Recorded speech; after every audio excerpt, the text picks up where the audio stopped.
God friends. தானியேல் 6ஆம் அதிகாரம் 24ஆம் வசனம்.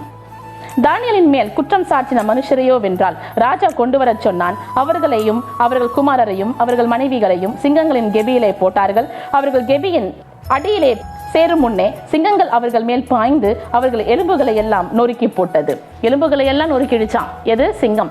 தானியேல் மீது பொய் குற்றச்சாட்டுகளை சுமத்தி ராஜாவாகிய உம்மை சேவிக்காம அவனுடைய கர்த்தரை 3 வேளையும் சேவிக்கிறான், இந்த மாதிரி எல்லாம் ஜோம் பண்றான், சிலை வழிபாடு பண்றது இல்லைன்னு சொல்லி ராஜாவிடத்துல எல்லா கம்ப்ளைண்ட்டும் பண்ணாங்கல்ல.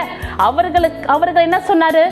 ராஜாவை வணங்காமல் வேறு யாரையாவது வணங்கினா அவர்களுக்கான மரண தண்டனை விதிக்கப்படும், சிங்க கெபியில் போடப்படுவார்கள் என்று சொல்லி ஆணை பிறப்பிக்கப்பட்டது. தானியேல் அதெல்லாம் கவலைப்படல. நீ என்ன வேணாலும் கவர்மெண்ட் ஆர்டர் போட்டுக்கோ, நீ எப்படிப்பட்டதான காரியங்களை வேணுமானாலும் செய்து கொள், என்னையும் என் தேவனையும் விட்டு பிரிப்பவன் யார் என்ற சவாலோட கூட தேவனை நோக்கி, எருசலேமின் தேவனை நோக்கி, இஸ்ரவேலின் தேவனை நோக்கி ஜெபித்தான், விண்ணப்பம் பண்ணினான். அதை பார்த்துட்டு இவர் தப்பு பண்ணிட்டாருன்னு சொல்லி சிங்க கெபியில போட்டாங்க. ஜாலியா போயிட்டு வந்தார். சிங்கங்கள் அது என்ன ரொம்ப சாதாரணமான சாதுவான சிங்கமாவா இருக்கும்?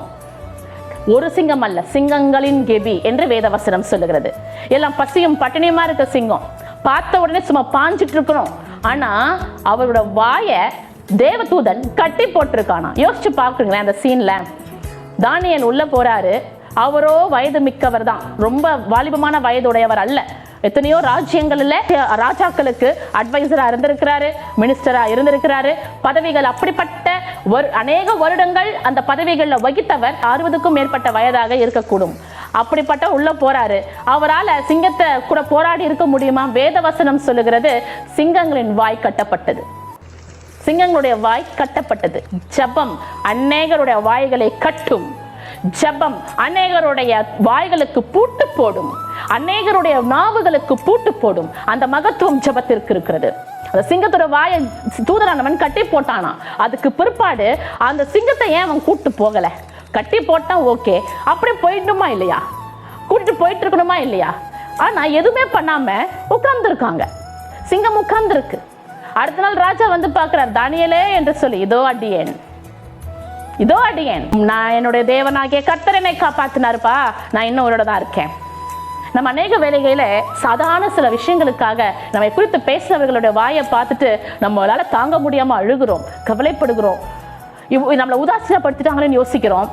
ஆனா நம்ம ஜெபிக்கும் பொழுது, நம்ம அழுகும் பொழுதே கிரியை செய்ய ஆரம்பிச்சார் கடவுள். அதை நம்ம யோசிக்க மாட்டேங்கிறோம். அவங்க வாய் கட்டப்பட்டிருக்கு, இதுக்கு மேல எதுவும் பேச முடியாதபடிக்கு பல் புடுங்கினவங்க தான் அவங்க எல்லாருமே. அதை யோசிக்க மறந்து விடுகிறோம். அவங்களை குறித்து தாட் நமக்கு இருந்துகிட்டே இருக்கு. தானியேல் அதெல்லாம் கவலைப்படவே இல்லை.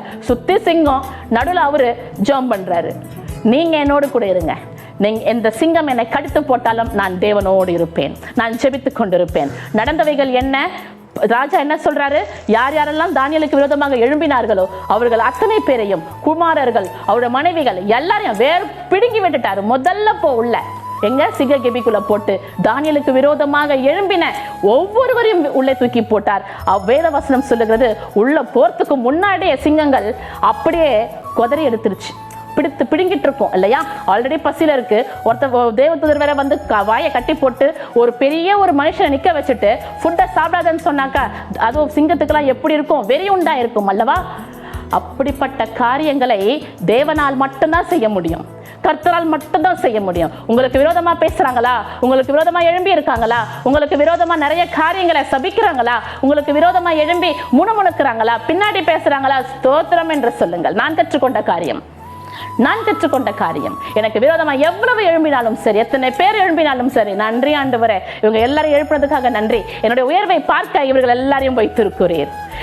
வேத வசனம் சொல்லுகிறது, தானியேலின் தேவனை தவிர வேறு யாரையும் சேவிக்க கூடாது, எந்த விக்கிரகத்தையும் வழிபடக்கூடாது என்று சொல்லி ராஜா ஆணை பிறப்பித்தான்.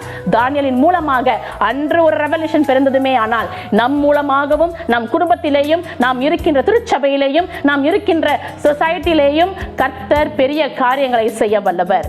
அதை நீங்கள் முதல்ல விசுவாசிக்கணும். அவரோட வாய்கள் கட்டப்பட்டவைகள், சும்மா கொர்ன்னு சொல்லி சத்தம் போட்டுக்கிட்டே தான் இருக்கும். கவலைப்படாதீர்கள், கர்த்தர் உங்களுக்கு ஆயுத்தம் பண்ணுவார்.